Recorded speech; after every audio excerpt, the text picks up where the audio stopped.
Okay, hi. So,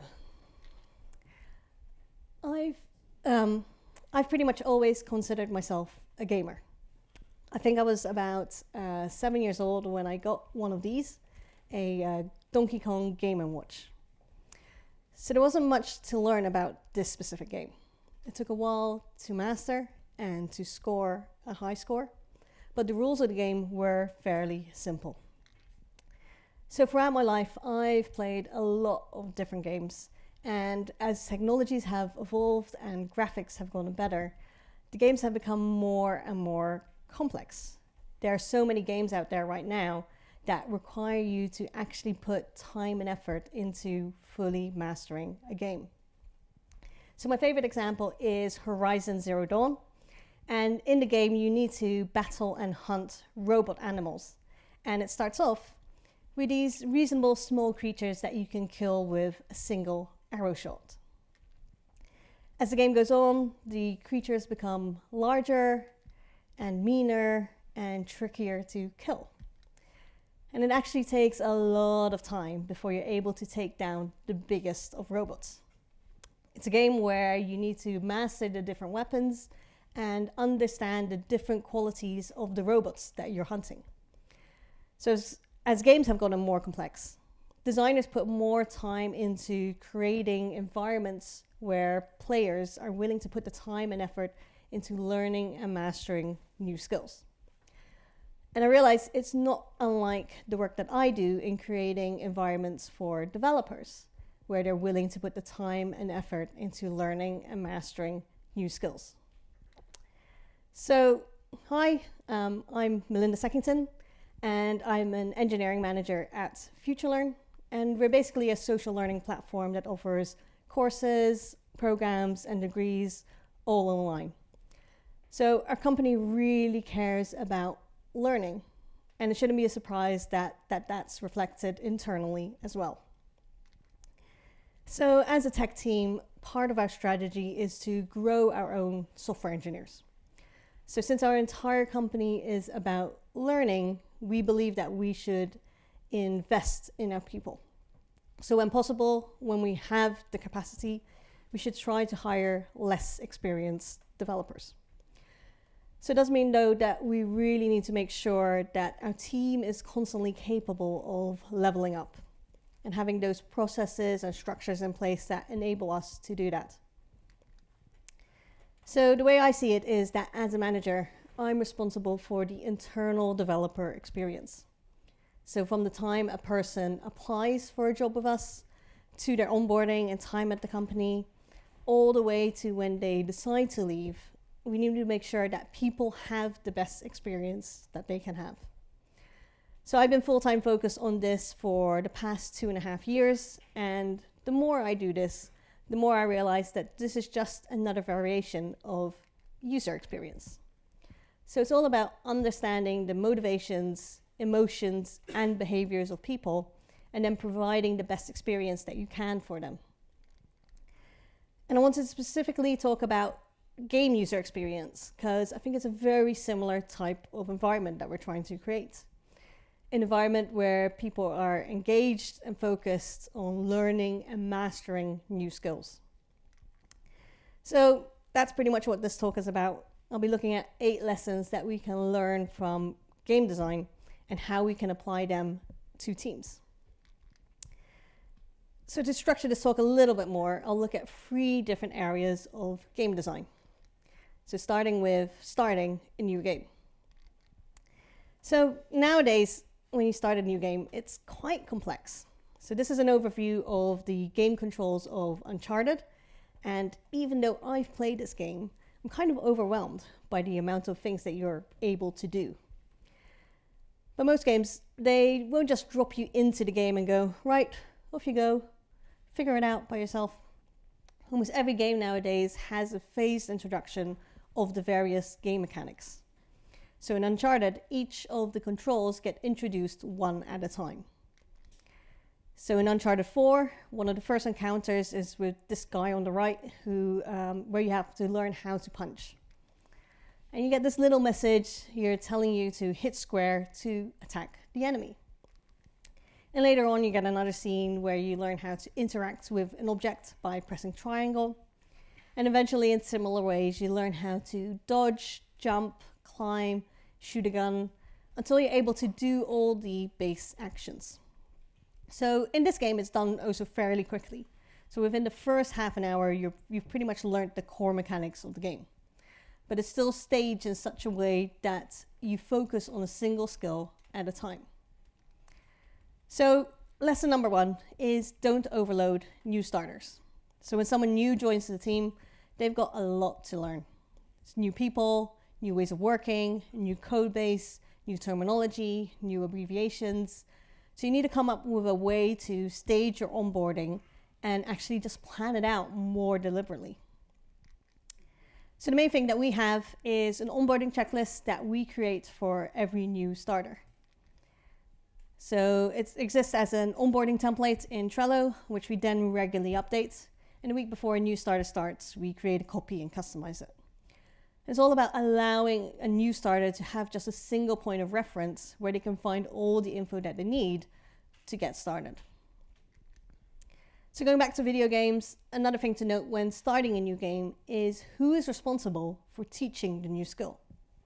So a lot of the early games would come with a manual that exactly explained what each button did, how the game works, how you win the game. But you had to actually read that manual. So at the time, the onus was on the player to figure it out by themselves. Most games nowadays, though, embed that onboarding aspect into the game. So the game is the one responsible for teaching the new thing. So going back to Uncharted, it's just a simple hovering message, but it is a hovering message that won't disappear until you've actually done the thing. So the game itself goes, right, stop, now it's time to learn something. So lesson number 2 is support and guide new starters. So it's all well and good to have an onboarding plan and a checklist, but you don't want your new starter to go at it completely alone. So whenever someone new starts, we pair them up with a buddy. So the buddy is on their same team and sits close by to them and is there to help support and guide the new starter during the first few months. And we make sure that they regularly catch up and together come up with a plan for anything that additionally needs to go into that onboarding board. So the second area that we're looking at is how games help with learning new skills. So one of the most important aspects of learning something new is understanding whether or not what you're doing is the right or wrong way of doing it. So getting feedback. So going back to Uncharted again, it's quite low-key feedback in this case. So once you've pressed the square button, the message just disappears. And a lot of the feedback in that game is the same type of feedback that you would kind of expect in real life. If you misjudge a jump, miss a ledge, you fall to your death and die. Okay, hopefully that doesn't happen too often, but if you shoot an enemy, he bleeds and then he dies. So you might not think of it as feedback, but the game is actively telling you whether an action that you did had an immediate actual effect. So lesson number 3 is give people immediate feedback. So when possible, we want to encourage our team members to give each other direct and timely feedback. Especially when it's constructive feedback, it needs to be delivered in a timely manner. It's part of my role as a manager to facilitate that this happens. So one of the things that I tend to do is just make myself available for whenever someone wants to prepare for a conversation with someone else, or actually wants to role play that conversation to trial out how they might say stuff. And there are 2 books that I found that I recommend to people when getting them to think about feedback. So the first is called Difficult Conversations, and it's all about approaching conversations and structuring them better so that the points that you're trying to make have a better impact. And the second book is from the same writers called Thanks for the Feedback. So this one is written more from the point of view of being able to hear and take in feedback and understand what the various triggers are that might make you react to feedback. So going back to Uncharted, at this stage of the game, you normally also can't die yet. That guy there on the right will keep on punching you until you punch back without any harm coming to you. So the game is set up to ease you into learning and applying the skills that it's trying to teach you. So lesson number 4 is provide opportunities to apply new skills. So at FutureLearn, every person has a training budget, which isn't uncommon, but we really try to get people thinking about how to use their budget in a way that works for them. So while I love meetups and conferences, I know not everyone finds them as useful.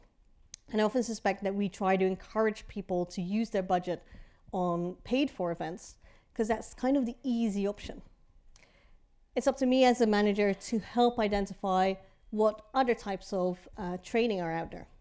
So things like improv workshops or writing or public speaking courses, getting a trainer in for a day, finding a mentor. We need to be the ones to find and offer the opportunities that people can use their budget on. Beyond that though, we also make it explicit that people get personal development time during their normal work hours. So we've made it a default that everyone on the team should be spending half a day per sprint on learning and developing themselves. So some people might require more time, other people less time, but having that default explicit means that we're setting that expectation that people should be taking that time. And then one of the things that people can spend that time on are our different learning events. So these are regular internal events that are mostly self-organized for people to get together and learn something in different ways. And these are just a few of the ones that we end up doing. So the final area that we're looking at is the actual leveling up of a character. So not all games allow you to do this, but there are a lot of role-playing, action, and even racing games nowadays that have some form of leveling. And there are a lot of different ways that games have implemented the ability to level up. In this section, I really want to look at some of the variations and the effect that they have on the player. So the basic concept of leveling up is this. Your character starts at a specific level. You gain experience by doing things in the game, like battling enemies or finding treasure. So some games call this experience points, other skill points or action points, but they all pretty much mean the same thing. It's a way to increase your level. Up until this stage, most games are also really consistent. Where they differ is with what happens when you reach that next level. So the simplest variation is when you reach the next level, your character becomes stronger in some predefined set way. So for instance, in Kingdom Hearts, which is a game where you meet various Disney characters and Goofy and Donald Duck are your sidekicks, each level up is associated with a specific increase or ability. So the picture in the right-hand top right shows a message that Goofy is now level 3 and therefore his defense has increased. And with level 4, his strength will increase, and with level 5, he unlocks a special ability. So in this type of leveling, with each level up, you get a specific increase that the game has preset. But it's a way to celebrate your character getting stronger and progressing through the game. So lesson number 5 is acknowledge people's growth. So I'm always surprised to hear that there are companies out there where they'll only give a salary increase if a person asks and lobbies for it themselves. And in my opinion, you should start off with the assumption that your engineers will learn and grow. As a manager, you should be the one that takes the time to review and adjust their salaries accordingly. So we do salary reviews for every person every year. Most of the time, we'll at least try to give an inflationary increase, and then depending on the person and the progress that they've made, they'll get a small, medium, or large increase. And with each review, we compare the salaries of the people in the team with comparable skills and experience, and making sure that we're always being fair and consistent across the entire team. So back to games, and the next type of leveling up all allow a player the choice to what happens when they level up. So in the first variation of this, the player gets to choose themselves what stats or attribute to increase. So one example of this is Dark Souls. So those values in blue are all the attributes that the player can choose to invest in and increase. So in these games, it's really important to know what each attribute means, how it affects you, and how you can apply it in the game. So lesson number 6 is expose basic competencies and what they're used for. So we've got several sets of competencies based on what roles you have. So we started with the ones for our software engineers, which are curiosity, communication, technical skills, teamwork skills, and initiative.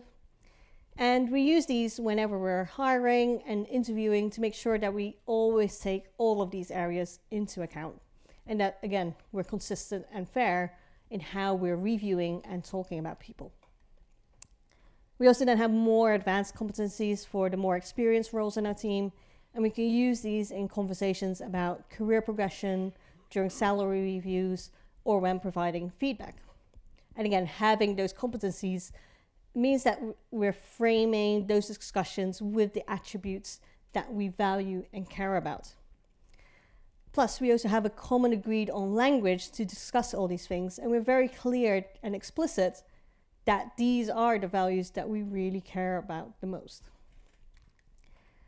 So the next way a character can level up is by choosing a special ability rather than a stat to increase. And this is where skill trees and pathways appear in games. So this is Horizon Zero Dawn, which I mentioned in the intro. And at the start of the game, you have the skills in that first row. Each time you level up, you gain skill points, and you can exchange those points to unlock whichever skill you want. In the end though, all the players end up with unlocking every single thing in this tree. It's very much up to you to decide which skills you focus on first, but if you stick with the game, you always end up with unlocking everything. Another approach is where it's much more modular. So this is Mass Effect Andromeda, and in here, you're never expected to unlock all the skills. You can only invest in a certain number of them, and it's up to you to decide what type of character you want to create. And it very much also depends on your style of playing, on what the right decisions, what the right skills are for you. So lesson number 7 is allow people to choose their own path. So what I mean with that is allowing people to generalize or specialize whichever way they want. So we used to have the titles front-end and back-end engineers a few years ago. But then, a few years back, we got rid of those titles and turned it into just software engineers. We noticed that having those labels was creating unnecessary barriers, and we didn't really acknowledge the different types of skills that people had that weren't covered by either of those two labels. So rather than expect everyone to be full stack, or that everyone fits nicely in a front end or a back end box, we're giving people the opportunity to choose what skills they want to invest in. The flip side of that, though, is making sure that we show what skills people have and that the team understands who to go to when they should ask for help when dealing with something. So we last year introduced this spreadsheet where people can say how comfortable they are in specific areas. So this goes beyond just front end and back end. There's all different types of skills and languages in there. So we mainly use this for figuring out the makeup of teams, ensuring that we balance the skills in the right way. And again, we use it for people to find out who in the team they should go for help for with specific stuff. So finally, what all these games do are visualizing and explaining how to progress in a game. They're all quite different styles, and there's quite a lot of complexity in each of them, but all of these accomplish getting the player familiar with what is possible and allowing them to compare and understand what might be right for them. So final lesson is visualize what progression looks like. So we introduced a career progression framework 2 years ago, and it's gone through various iterations. So the first one that we had was very, very linear. So similar to the first games that we looked at, where everyone was expected to progress in a similar way, just one level at a time. And we realized that this didn't really work for us, so we decided to go for a much more modular approach. Plus, we realized we also really wanted to link it to our competencies and to the different roles that we had. So this is an overview of our framework. There's a lot going on in there, and I won't go into full detail here. But if you're interested in hearing more about this, come find me later.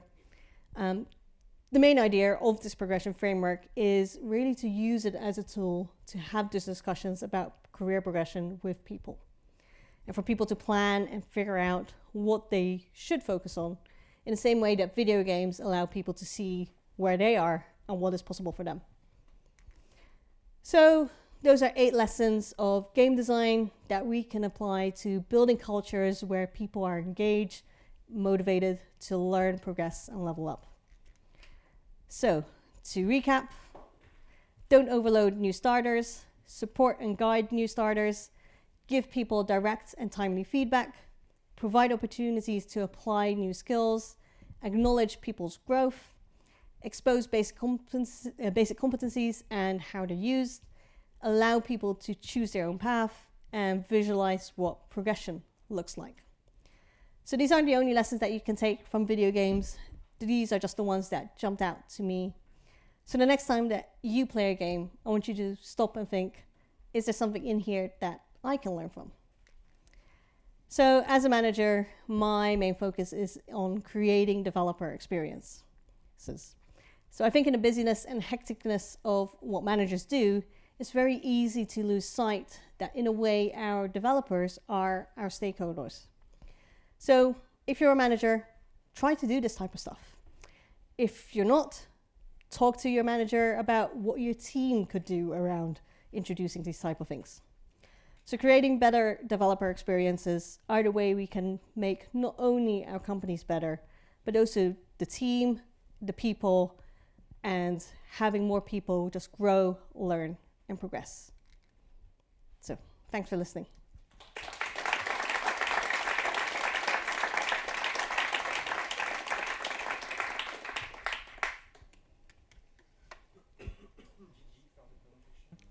Well done.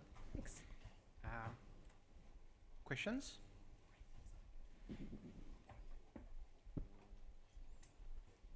Okay, I may have one. When I play a game and I stop for a long time, when I get back, all the skills and the habits I had, you can't use them anymore. You have to go back to. Have you have a 9 lessons for that? So sorry, the last bit? Do you have another lesson to have a parallel? Yeah, so I think one of the things that we tend to do is we use Gitbook for all our documentation, not just like developer documentation, but also like internal team documentation about how does the team work, what skills do we value, and also adding like learning resources and stuff like that. Kind of with that intention of having one place where people can find information and get back into the swing of things, even if they might be gone for a period. We allow people to go on sabbaticals, so we do have occasionally someone who might be gone for like 3 months or 6 months or a year.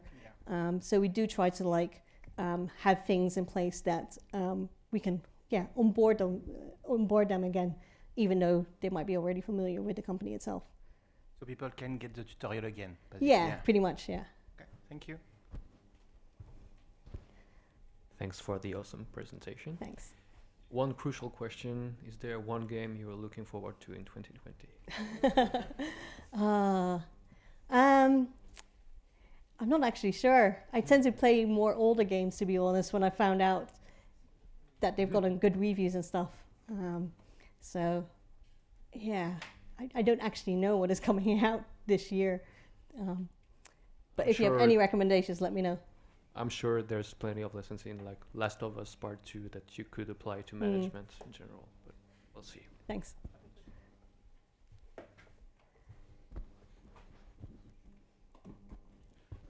Thanks for the talk. I am interested in as soon as you start putting like people in cases in boxes in terms of like skill sets and experience and things like that, you might have disagreements. And so then it leads to difficult conversations, which you mentioned at some point, potentially between the manager and their team, but also between like teammates, and might change the team dynamics in terms of trust and support and things like that. How would you recommend going at introducing this kind of frameworks? And do you have experiences you could share with us? Yeah. So I think one thing that we've deliberately done is make sure that we're not using that framework directly to map it to like salaries or anything like that, mainly to avoid exactly that thing.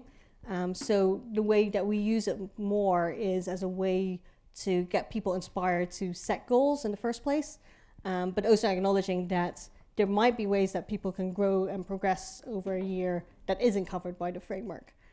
So we're using it more as a tool to inspire people rather than saying this is a very strict thing that you need to adhere to.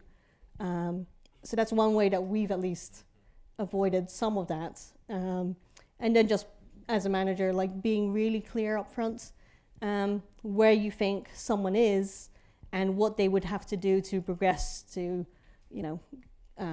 get a better salary review and stuff like that. So a lot of it is in our case, I think, just making sure we're having kind of explicit conversations earlier on so that people aren't surprised kind of later down the line. And so do you have a career ladder that complements this framework you have, or is it something like at the manager level it has to figure out their own team structure? So yeah, we don't really our career ladder, just going back to that picture, what we basically have is software engineers, and then we have technical architects, technical leads, and technical managers, and those are kind of the three roles that people could progress into. We also then have like the more like senior, just individual contributors. So we haven't really mapped that. It's more just if people are interested in those roles, these are the types of things that they should be doing and working on. But at the same time, does that's No, that answer? it Okay, does, yeah, thank you. cool, thanks. All right, thank you very much for this inspiring talk, to which I can relate a lot. And my question I have is, actually, I found that most people can relate to it, but some totally refuse, according to my experience. Do you have some advice on what to do with those? So relating to what exactly? The idea of improving, checking boxes, growing by mapping this to some sort of a ladder. Yeah, I think for some people this works really, really well, and they're like immediately engaged with it. For other people, so one of the things that we have done is use this for our succession planning. So making sure that it's clear to us who we would want to promote into roles if they become available. So for some people, even though they might not necessarily be engaged up front with just the framework itself for their own goals, when you give them when you tell them that it is linked to potentially growing into these other roles, they become more willing to take part in that.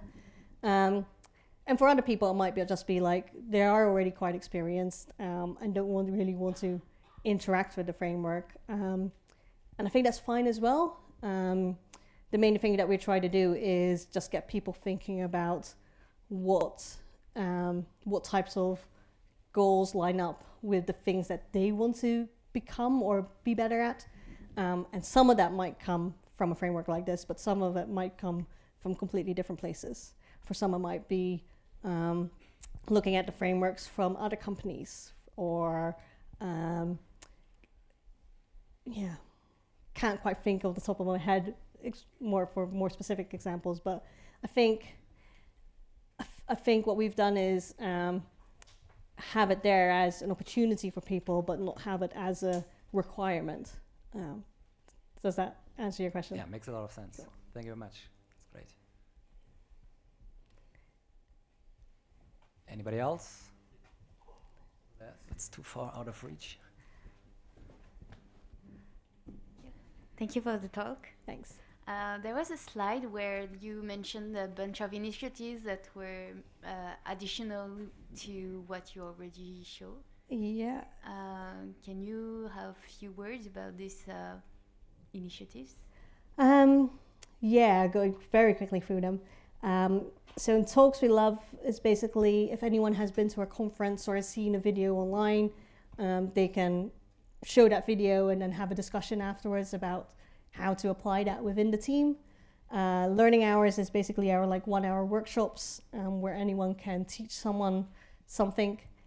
Show and tell is a every 2 week chance for people to kind of just show some of the stuff that they've been working on that might kind of get missed through kind of regular kind of interactions. We have 7 teams right now, 7 product teams, so about 30 engineers. So it is quite easy for people to miss, you know, specific bits of work that has been completed. Our SRE Chinrag is basically our site reliability engineer weekly like update, and for everyone that is interested in ops, finding out like what's the latest things that they can help out with. Similar for front end catch up is a chance for people to catch up on front end related issues. Conference Club is for anyone who's interested in speaking at events and writing CFPs, learning from public speaking, stuff like that. Leadership Study Group is a similar thing, but for management skills and leadership. And our Tech Lightning Talks are just a monthly lightning talk event where everyone can just talk for 10 minutes about something. And then I think there are more things beyond that that I didn't put on the slide that I'm forgetting. So like book clubs and online course clubs. Yeah. So yeah, we do a lot of things internally, but no one is required to go to any of those. It's more you kind of pick a mix which ones line up with the stuff that you're interested in. Thank you very much. Thanks. Thank you, Melinda. That's it for today. You can stay well if you want to network. Otherwise, you are welcome to come back in 2 months for the next TechLunch. Thank you, and thanks the speakers.